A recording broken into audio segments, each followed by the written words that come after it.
Is something happening here at Barcelona? Because the transfers have come in, and I've got to say, Xavi, his points per game so far, over 2 points per game. I feel like it's starting to kind of come together. The depth feels like it's there. You've got Aubameyang scoring hat tricks for fun. Torres less so, but he is scoring goals. And you can tell it means a lot to him. And he goes into this game against Napoli with a point to prove after those horror misses in the first leg. How do you feel about Barcelona at this moment in time? I think they've obviously gone through a very, very difficult storm, and they now found themselves, I mean, to be honest, on the brink of elimination in the Europa League. But I still kind of look at them, and yes, there are moments where they're conceding too many goals, but you can see this Xavi blueprint kind of being put in place. The amount of passes that they're playing. I think the Napoli game, it was 21 shots. Napoli had 4. I mean, they had 4 shots on target, but over 700 passes in that game for Barcelona against Napoli. You can see what's happening here, and it'd be interesting to see how these new transfers kind of affect all of that. How have you found the performances of Aubameyang and Torres and the like? And Adama Traore, who's hit the ground running. That's what he does. That's his thing, isn't it? I think Torres was always going to find it. I feel like it's been quite an easy transition for him. I think he desperately wanted this move because he felt like he was going to play, and actually he hasn't been that bad when he played for Manchester City. I never felt like he would find it very difficult to go into that Barcelona team. Of course, he could do more, and he's still a young player who is developing. But actually, I don't think his transition has been that bad. I know it hasn't been brilliant, not that bad. Aubameyang's hat-trick at the weekend signals that he's going to keep scoring goals. I think he feels a little bit more comfortable playing through the middle. Adama Traore didn't start the weekend, but I think he's found it very comfortable. And it basically goes back to players who can understand the way that not necessarily Xavi wants to play, but Barcelona wants to play. And actually, if you look at the front six, some of the players on the bench in those forward and midfield areas that Barcelona have, I think they get it. It's a possession-based game.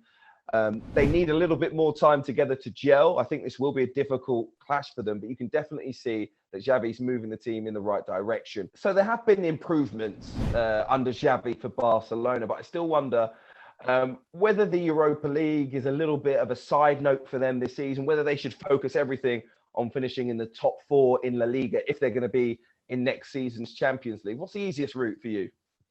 I think the league is actually just about. I know the Europa League, I understand the idea of it, but I think if they continue in the same vein, and again, I think when you're seeing this style of play that Xavi's putting in place, it's that Guardiola style, and it kind of goes hand in hand with what's happened with Man City over the years, where, you know, in a league format, they dominate games and they dominate teams, and generally they'll win more games than that they lose. And as I say, Xavi's got over 2 points per game on average so far since he's been Barcelona manager. And if he continues in that vein, he finishes in the top 4. It really, really is as simple as that. I know there's a bit of a gap between them and Sevilla for sure, but I think Betis are within range, and I would expect them to sort of get through that. But that said, it feels like there's some really big hitters in the Europa League this season, and taking out Napoli, who are, you know, right up there in Serie A this year, it feels like that maybe if you can take them out, then maybe that route is there for you. Do you feel like that they should be winning, you know, the Europa League this year? They as a club will feel like they can go far in this competition. I think it's going to be really difficult for them to get past Napoli. I think that the league is definitely their best bet in terms of finishing in the top 4. Atletico Madrid just aren't what they were. You mentioned the sort of impact that Xavi has had in terms of their league form. They just need to continue that through the end of the season. Actually, I know it sounds strange, but I think getting knocked out of the Europa League might be a blessing in disguise in terms of reaching the Champions League next year. They can focus in playing pretty much 1 game a week until the end of the season. For Xavi, who's a younger and more inexperienced manager, that might be good for him as well, that he can plan his matches out, he can rotate his team, and he can see them through to the end of the season, getting some positive results. So I wouldn't be too disappointed if I was a Barcelona fan and they got knocked out at this stage. Now, the game itself, there's an interesting spin here, Hugh, because you could look at it and go, I'm of the belief that I think Barcelona were the better side. I think they controlled the game overall. And as I say, Ferran Torres, no wonder he was in tears. He should have been crying after missing those 2 chances. They were the gilt-edged chances for them. But I think with that control, I feel like they still, despite playing away from home, I think they can have that same ability to win the match, control the match, especially with someone like Pedri in their ranks. He's absolutely frightening when you look at his stats so far this season in terms of the shot creating chances he's creating as well. And also the pressures, 28 pressures on average per game is outrageous. He is everything Xavi wants in a midfielder, and he's 19 years old. It's absolutely outrageous. And I do think there is enough quality in this Barcelona team to get through against Napoli. And Napoli really, really struggled for me, but you see it differently. I'm going with Barcelona to make it through, by the way. But you think it's Napoli's turn, do you? I do. I think the Naples faithful are going to make a huge difference. They would not accept the performance that happened in Spain once again this week. It's just not going to happen. I don't think the Napoli players or coaches are going to allow that to happen either.